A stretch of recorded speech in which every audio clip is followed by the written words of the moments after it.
नमस्कार, प्रस्तुत हूँ एक और कहानी के साथ। कहानी का शीर्षक है विरासत। लेखिका मालती जोशी। मेरे लिए यह रिश्ता रेवती बुआ लाई थी।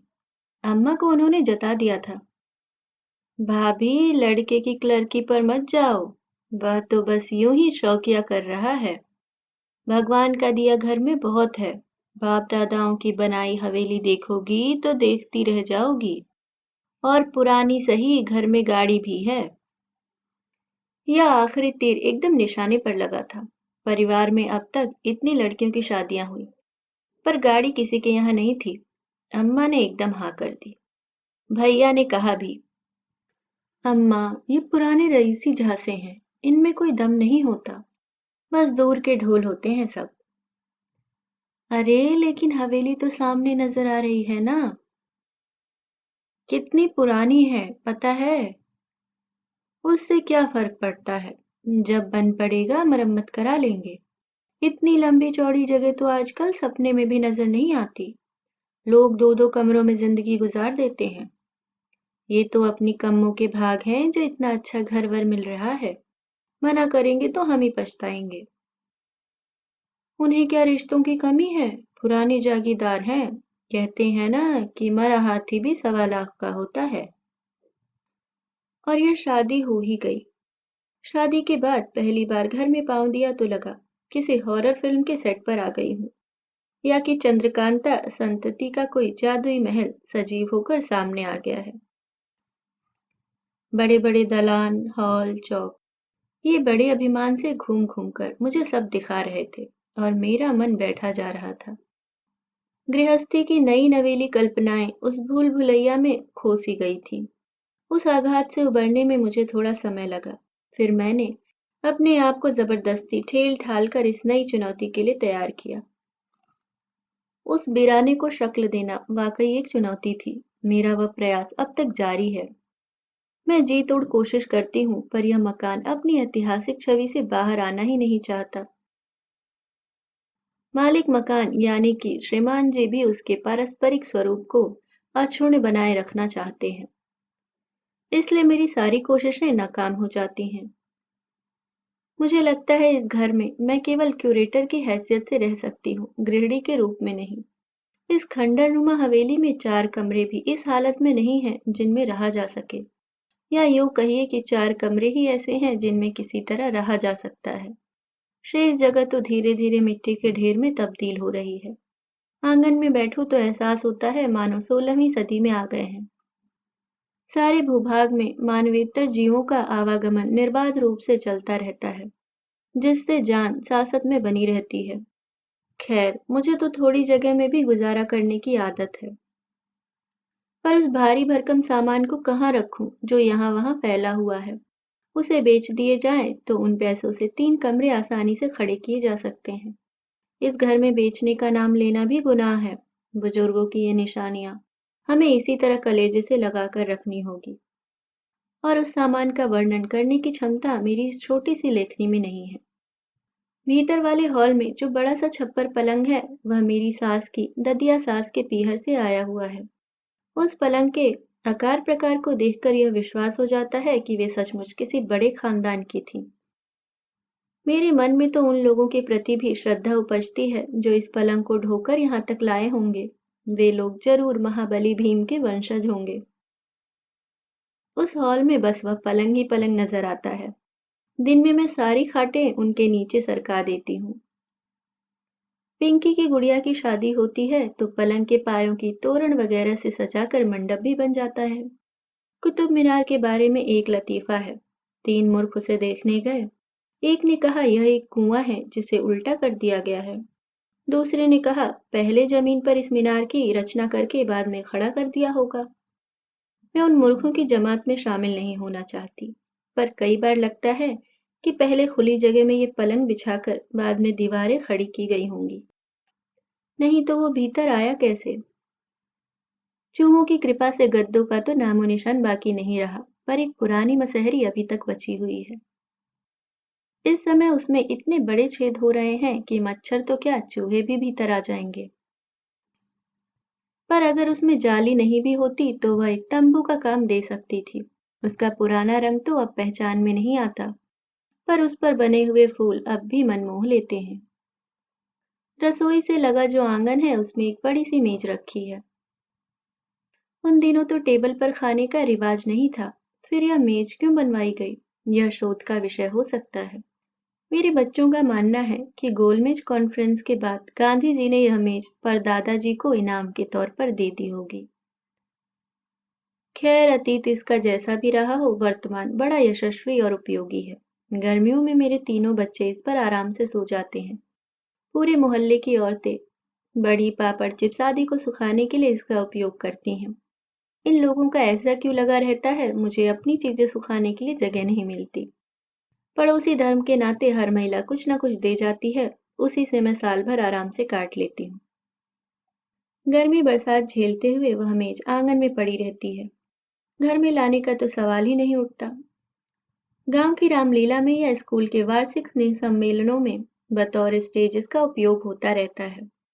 शेष समय इसे प्लास्टिक से ढक देती हूँ। घर में एक बड़ा सा जाजम है जो हमारे बाहर वाले कमरे में बिछा रखा है। कम से कम उखड़ा हुआ फर्श तो ढक जाता है।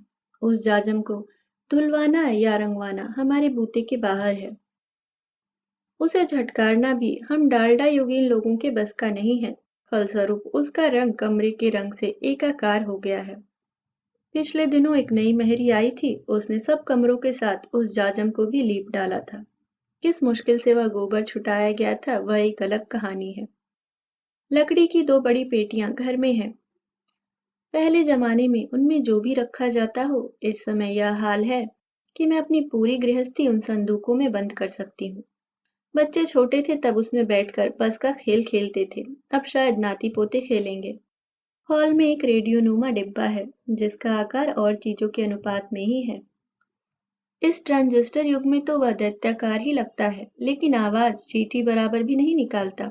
इसे बेचने को मैंने कभी जिद नहीं की। मुझे मालूम है इसके लिए ग्राहक जुटाना मुश्किल ही नहीं असंभव है। ठीक है, पड़ा रहे। चूना झड़ी दीवार का उतना हिस्सा तो ढका रहता है। एक पुरानी दीवार घड़ी ईमानदारी से दीवार को थामे हुए है। अगर समय से चाबी दे दी जाए तो समय भी बताती है, लेकिन डायल काफी मैला हो गया है। अच्छा ठीक से नजर नहीं आते। कई बार सोचा उतार कर सफाई करवा लें, पर डर लगता है। घड़ी उतारने के चक्कर में कहीं दीवार ढह गई तो क्या होगा। बेत की 6 कुर्सियां भी हैं, बहुत सुंदर बनावट है, पर बुनाई खुल गई है। किसी वृक्ष की लटों की तरह उलझ गई है। बुनने वाले जब भी निकलते हैं बुलाती हूँ, पर उनकी मजदूरी सुनकर चक्कर आ जाता है। लगता है इससे अच्छा है 4 नई कुर्सियां ले लें, पर ये राजी नहीं होते। कहते हैं घर में इतनी सुंदर कुर्सियां हैं तो। खादी भंडार से 6 गद्दे लाकर मैं उन जटाओं को ढकने का प्रयास करती रहती हूँ। घर में एक साइकिल भी है। पति देव के मैट्रिक पास होने की खुशी में ससुर जी ने दिलवाई थी, और अब बेटा भी मैट्रिक कर चुका है। इस बीच प्रेम छोड़कर साइकिल का हर पार्ट बदला जा चुका है, पर अपने ऐतिहासिक महत्व के कारण वह घर में बनी हुई है। एक बड़ी सील भी थी। सास थी तब तक वह सील बनी रही। बाद में मैंने उसे नहाने की चौकी का स्थान दे दिया। एक बार में 5 किलो कोयले का भोग मांगने वाली अंगीठियां हैं, उन्हें तो मैंने मचान पर ही डाल दिया है। शादी ब्याह में लोग मांग कर ले जाते हैं। चीनी के बड़े बड़े मर्तबान मेरे लिए समस्या बने हुए हैं। हिम्मत करके 35 रुपयों के 5 किलो आम लाती हूँ। उनमें 40 रुपए किलो के भाव से तेल डालती हूँ, मसाला अलग। लेकिन यह सारी सामग्री उस मर्तबान के पेंदे में ही समा जाती है। थालियां इतनी बड़ी हैं कि छोटे बच्चे का हाथ दूसरे छोर तक पहुंचता ही नहीं है। इतनी बड़ी थालियों के लिए तो 56 भोग चाहिए। इस महंगाई के जमाने में तो वे मुंह चिढ़ाती सी लगती हैं। पुरानी पीतल और तांबे की गागरों ने अब सहस्त्रधारा का रूप ले लिया है। मैं इनसे कहती हूँ कि बेचना न चाहो तो महादेवी जी के मंदिरों में दान कर दो, अभिषेक का ही पुण्य मिलेगा।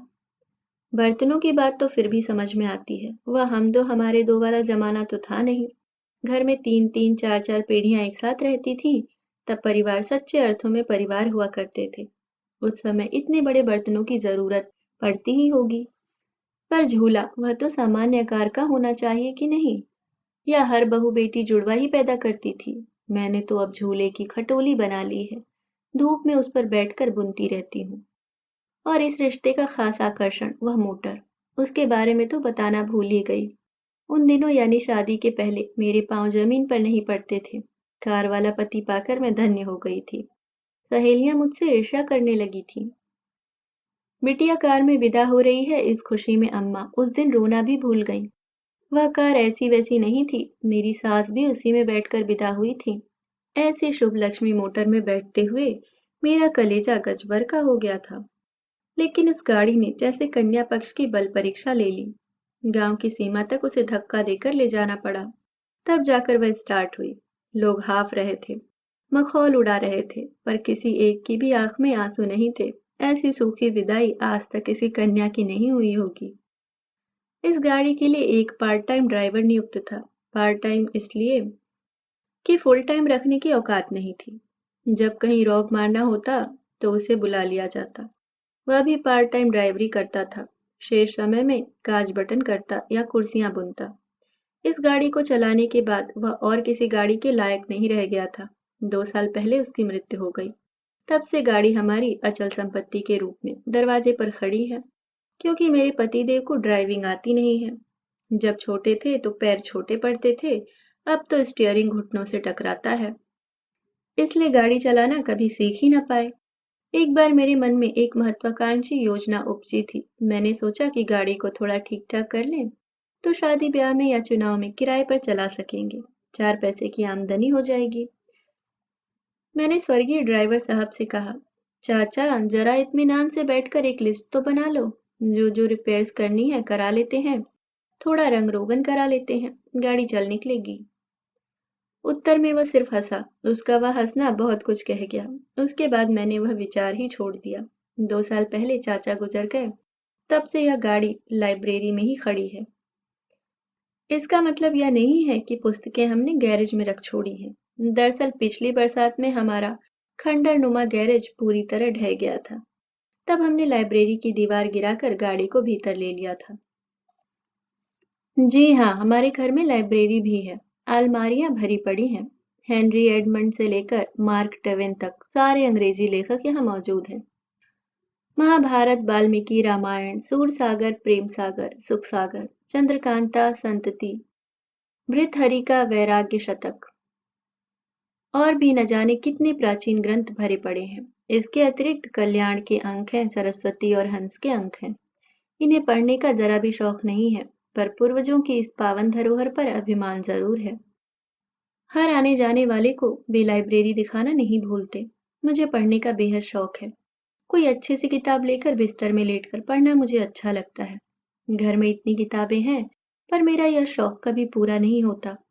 किताब उठाते ही गर्द की एक परत हाथों को, कपड़ों को सराबोर कर जाती है। किताब खोलते ही पीली पत्तों की तरह पीले पृष्ठ झड़ने लगते हैं।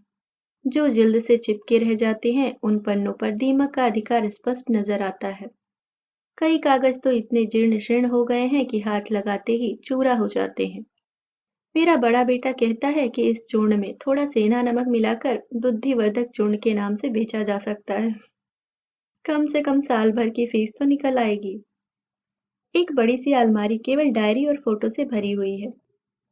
उन तस्वीरों का भी कोई तारतम्य नहीं है। जॉर्ज पंचम के साथ हरिद्वार के कोई महंत गलबहियां डाले पड़े हैं। लखनऊ की मलका जान है तो स्वामी विवेकानंद भी हैं। रविंद्रनाथ टैगोर हैं तो वीर सावरकर भी हैं। फिर 33 करोड़ देवी देवताओं का पूरा परिवार है। राम, पंचायतन, लक्ष्मी गणेश, राधा कृष्ण, शंकर पार्वती की रंगीन तस्वीरें तो हैं ही। कुछ कुछ प्रसंगों के कल्पना चित्र भी हैं, जैसे गंगावतरण, चीरहरण, धनुष यज्ञ, लक्ष्मण शक्ति, द्रौपदी स्वयंवर आदि। 10-20 फोटो पारिवारिक भी हैं। तब शायद ग्रुप फोटो का ही प्रचलन अधिक था। हर चित्र की धज करीब करीब एक सी ही है। पिछली कतार महिलाओं के लिए रिजर्व थी। माथे तक घूंघट खींचे, जेवरों से लदी फंदी, वे अपने अपने पतियों के पीछे खड़ी हैं। कुर्सियों पर बड़ी मूछों वाले पगड़धारी पुरुष विराजमान हैं। सामने की कतार में जमीन पर बालक वृंद है। उन गोल गोल टोपियों में सभी बच्चे एक से नजर आते हैं। ये लोग कौन कौन है, इसका आता पता मेरे पति देव को भी नहीं है। अपनी फोटो तक ये पहचान नहीं पाते। हाँ, देखकर गदगद जरूर होते हैं। ये सारी तस्वीरें किसी जमाने में दीवारों पर सुशोभित रही होंगी, पर अब तो न इनमें वह पुरानी चमक बाकी है, न इन दीवारों में इन्हें थामने रहने की शक्ति है। इसलिए ये सब अलमारी के अंधेरे कोनों में अपना अभिशप्त जीवन काट रही हैं। डायरी लिखना इनके खानदान का प्रिय शौक रहा है। इस पीढ़ी में ही इस नियम का थोड़ा सा व्यतिक्रम हुआ है। इन डायरियों को हिसाब की कॉपी कहना ज्यादा समीचीन होगा। हिसाब के अलावा इनमें जन्म, मृत्यु और शादियां भी दर्ज हैं। जन्म की सूचना के साथ जातक की कुंडली भी नत्थी है। मृत्यु की तारीख के साथ 13वीं का खर्च और उपस्थिति भी दर्ज है। हर बच्चे की शादी की तैयारी तफसील से लिखी हुई है। शादी में किसने कितना दिया, किसको कितना दिया गया, यह भी बकायदा नोट किया हुआ है। पुरानी पीढ़ी के लोग व्यवहार कुशल थे, ये डायरियां इस बात की मिसाल हैं। मुझे ये डायरियां पढ़ना अच्छा लगता है। कुछ समय को मन पिछले जमाने में लौट जाता है। उस समय का जमा खर्च पढ़कर तो अलाउद्दीन खिजली का शासनकाल याद आ जाता है। इतने कम खर्च में तो शादी शायद तब भी नहीं हुई होगी। मेरे चचिया ससुर की शादी की तारीख के साथ जो हिसाब दर्ज है, उसकी बारनी देखिए। गफूर बैंड मास्टर 11 रुपए, महादेव शहनाई वाला 5 रुपए, मगनलाल बजाज 325 रुपए, हीरालाल पन्नालाल बनिया 490 रुपए, श्याम सुंदर सराफ 1180 रुपए, गणपत हलवाई 25 रुपए। और यह बताते हैं कि इस शादी की महीनों तक चर्चा होती रही थी। कभी कभी लगता है किसी जादू की छड़ी के स्पर्श से जर्जर दीवारें फिर उठकर खड़ी हो जाएंगी। ये तस्वीरें वापस अपनी जगह ले लें, घर लोगों से भर जाए। घर के पिछवाड़े गायों का झुंड रंभाने लगे। बड़े वाले चूल्हे पर मन भर दूध की कढ़ाई चढ़ी रहे। परात में 10 किलो आटा सने। दलान में एकदम 60-70 थालियां लग जाएं। एक बार, केवल एक बार मैं उस विराट विश्व में सांस लेना चाहती हूँ। पुराना सब कुछ न लौट सके तो न सही, बेबाजार भाव ही कुछ देर के लिए लौट आए तो मैं पिंकी के हाथ पीले कर दूं।